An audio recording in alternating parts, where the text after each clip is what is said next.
Previously on the Trogly's Guitar Show, we reviewed the new Les Paul Studio Dark, but the pickups I found in the guitar did not match what was listed on the website. And while I was told that was a fluke, let's see if this other one is correct. Welcome back, Troglodytes, to your daily dose of guitar information, the Trogly's Guitar Show. So here we are, a fresh box, 100% factory sealed. So here goes take number 2. Whoa! Oh my goodness. This is a completely different color than my review piece. Here's my review one again. Here's this. This is way darker. It almost has more gray tint to it. That's kind of cool. But that's true for any model. There will be color variations in between. Although I certainly wasn't expecting it for this particular model, so maybe there actually was some truth that that one I had reviewed was more of a pre-production prototype as they were getting all the specs narrowed out. So I'm actually fairly optimistic here and really glad I picked up this second one just to do my own independent analysis on it. So let's go ahead and throw this onto the workbench. We'll get our strings off and find out the truth. All right, here we go. First one together. Bridge pickup. Sure enough, it does have the burst buckers. Although it actually says QC Lead BB Pro. I'm not sure what that QC stands for. Now double checking our neck, the matching QC Rhythm Burst Bucker Pro. And we still have our push-pull pots, just on those. But something I'm noticing over here on the workbench, this ebony board has a little bit more streakiness to it, so there's some brown mixed in, but that works well because there were a lot of guys saying, hey, that color reminds me of a camouflage guitar, and that kind of blends that element too. But we've got some more unboxing fun tonight, starting with our sponsor, Meze Audio. I appreciate good, high-quality headphones, and I seem to go through a pair about every 5 years. This company reached out at the perfect time, because my headphone wire's casing from a different company is just starting to fall apart. So much so that I had to tape it just to get it going a little bit longer. On top of that, I thought these headphones looked very nice. And that's because it utilizes wood, and in fact, walnut wood. But these are designed and made in Romania. Very nice packaging. You get a little carrying case inside here, form fit to them. All right. My first impressions are, this is a lot lighter in weight than I was expecting, which I imagine you might want for a long session with a headphone. But they have a few different options you can choose from. The walnut and gold, as well as a walnut and silver. The reason why I went for this is it reminds me of the Gibson E2 series from the late 70s, early 80s, as well as like the Paul. I'm a big fan of walnut. And I thought this part was kind of interesting about these. And it's coming with 2 different types of plugins. It also comes with a 1/4-inch adapter. But how do they feel? Wow, a lot lighter in weight. These dampen the sound pretty decently too. I know you guys don't get to hear it, but hearing myself talking these is a bit strange. And then they also have the 109 Pro. So let's see what's different here. Okay, yeah.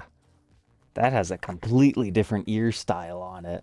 So the ones we were just looking at, these are kind of like a plastic foam, but this is a bit more like what I'm used to. It's that soft felt pad. And then, hey, that's kind of cool in there. Its bracket's a little bit different. I'm just now noticing this. They are auto adjusting. So if there's other people using it, like you're at a computer lab or something, this automatically goes to where it should be perfect on you. That's cool. As far as sound quality, I wish there was a good way for me to show you that. But I used them to help edit this episode and I listened to some music. What I noticed, these appear to be bass boosted. Like, there's songs I've been listening to and it's like, oh, that is actually in the song? Okay. So I think these would be fantastic for listening to music. However, as far as mixing, you're definitely going to want to know about that bass bias. But if you're interested in checking one of these out for yourself, as a show special, if you buy direct on their website, it's 20% off utilizing my code. So thank you, Meze Audio, for sending me something that I can actually get some good use out of. My wife and kids will enjoy the other pair. Next up is an item I'm really excited to see. A viewer of my show who lives over in Australia wanted one of these and could not get it in his country.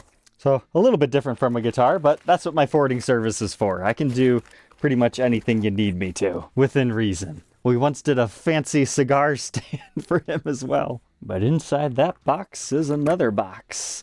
And inside this box is another box. Are we sure it's not being shipped to Russia? But then finally in this box is a much fancier box. With a guitar that you might know. It's the Greenie Les Paul. This is the Kirk Hammett collection book. I did not get to see the Slash one, so to at least get to hold this in my hands to kind of understand what it is, because when I see a book for, 150, 300, and $1,000, it's like, oh, That is quite a lot of stuff going on. This is the mid-level one, so it has some collector's stuff in here. Now, he did tell me it was okay if I wanted to open this and take a look, so I will do that ever so carefully because I am very curious about what this looks like. Because one of the big differences between paying a little money, a lot of money, or a really lot of money comes down to what kind of cover and all the other stuff it comes with. So I would say this is a fantastic coffee book. It's way bigger than I was expecting. I mean, just for fun here, it's about 13 3/4 inches that way, and then over here 10. And as far as the depth, it's almost 2 inches, not quite.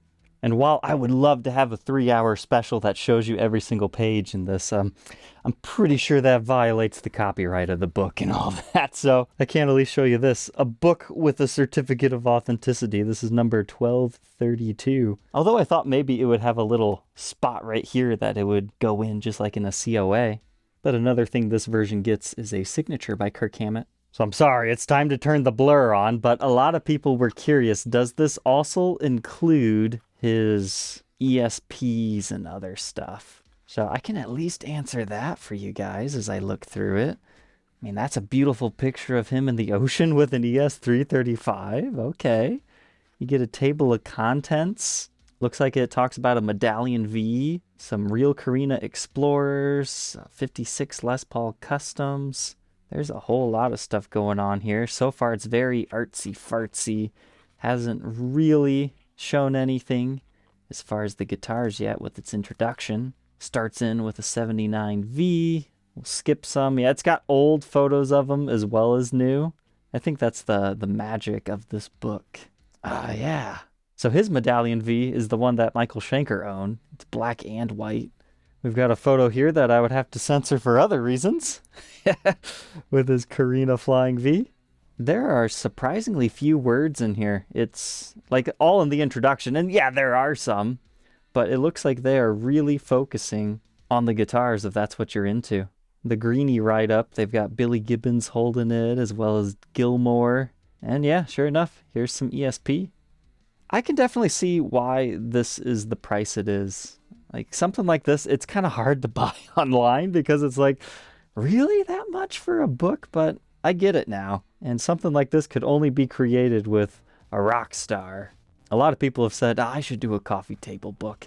I think it would be fun because I have a vision in my head, but I just don't know how to create it and publish it and all that. But yeah, if you were mildly curious about this, I think you would enjoy it.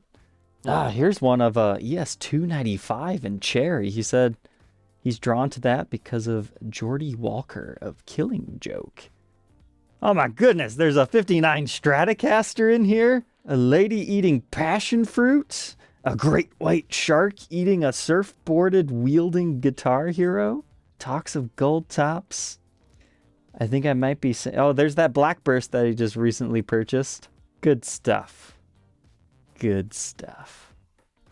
There's also a black envelope in here.